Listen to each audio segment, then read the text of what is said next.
नारद ने पहला प्रश्न किया कि आज कलयुग के लोग इतने दुखी क्यों हैं। कोई शरीर से दुखी, कोई परिवार से दुखी, कोई कारोबार से दुखी, कोई रिश्तेदार से दुखी, कोई बेटे से दुखी, कोई बेटी से दुखी, कोई बहू से दुखी, कोई पड़ोसी से दुखी है। संसार में कोई ऐसा कलयुग का नहीं जिसको किसी न किसी तरह से दुखी ना हो, है ना। नानक दुखिया सब संसार, संसार में कोई न कोई दुख है ना। अगर आपको बढ़िया शरीर भगवान ने दे दिया, पूरे मध्य प्रदेश में आप सबसे सुंदर हैं, तो आप सुखी होंगे कि दुखी होंगे? दुखी। बोलो ना, क्योंकि लोगों की नजरें आप पर चलेंगी। और शरीर बीमार हो जाए, बेकार हो जाए तो दुखी होंगे कि सुखी होंगे? जोर से बोलो। जिसकी शादी नहीं हुई वो दुखी होगा कि सुखी होगा? और जिसकी हो गई वो, तुमसे पूछ रहा हूं, इधर ध्यान रखो, पीछे वाले आगे आ जाओ। हाँ, ध्यान कथा में रखो।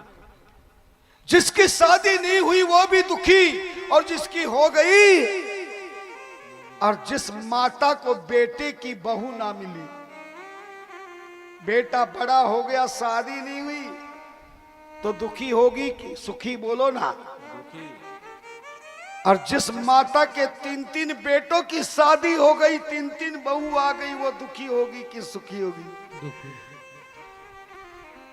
जिसके पास कमाई का साधन नहीं है वो भी दुखी है, और जिसके पास बाथरूम में नोट लगे हुए हो, है, तो वो दुखी होगा कि सुखी होगा? इतने नोट की बाथरूम की दीवारों में से निकाले गए।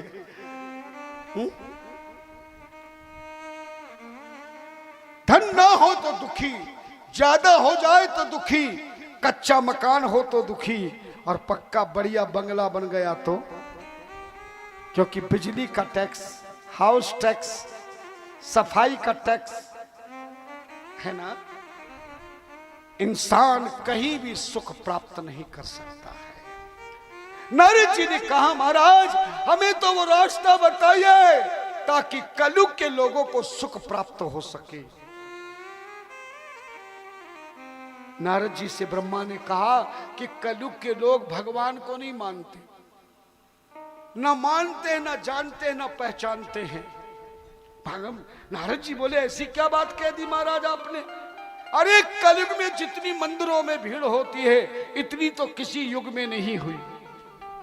जाके देखो, रोजाना भक्त पूजा भी करते हैं, नगर के मंदिर में भी जाते हैं, घर में भी मंदिर बनाते हैं, तीर्थों में भी जाते हैं, इतना धर्म कर्म कर रहे हैं, फिर भी धर्म कर्म करते हुए सारे कलयुग के लोग दुखी हैं। सच बताओ, आपके मन में भी शंका है कि नहीं? लोग तो हमें यहां तक कहते, महाराज हम सबसे ज्यादा पूजा पाठ करते दुखी हैं, और पड़ोसी निगोडा एक भी भगवान की पूजा न करता तो दुखी है। सुखी है? गांधी ने इतना धर्म कर्म हो रहा है, बड़े बड़े पंडालों में कथा चल रही है, बड़े बड़े यज्ञ हो रहे हैं, बड़े बड़े अभिषेक हो रहे हैं, बड़े बड़े यात्राएं हो रही हैं, इतने धर्म कर्म कलयुग में होने के बाद भी आज कलयुग के किसी के घर में जाकर देखो, कोई भी आपको सुखी नहीं मिलेगा। किम कारणम अस्ति भगवन त्वं वद। हे ब्रह्मा जी, ये क्या कारण है कि कलयुग के लोग इतने दुखी हैं?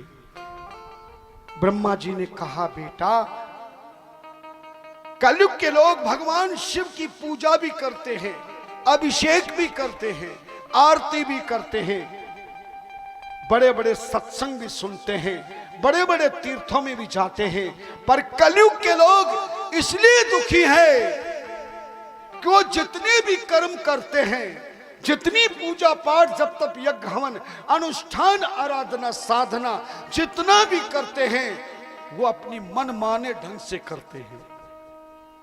और हे नारद, जो शास्त्र विधि को छोड़कर मनमाने ढंग से जो भगवान की पूजा पाठ करता है, जब तक यज्ञ हवन अनुष्ठान आराधना साधना करता है, भगवान कहते हैं जो शास्त्र को छोड़कर मनमाने ढंग से की गई पूजा पाठ है, मैं उसका फल प्रदान नहीं करता हूं।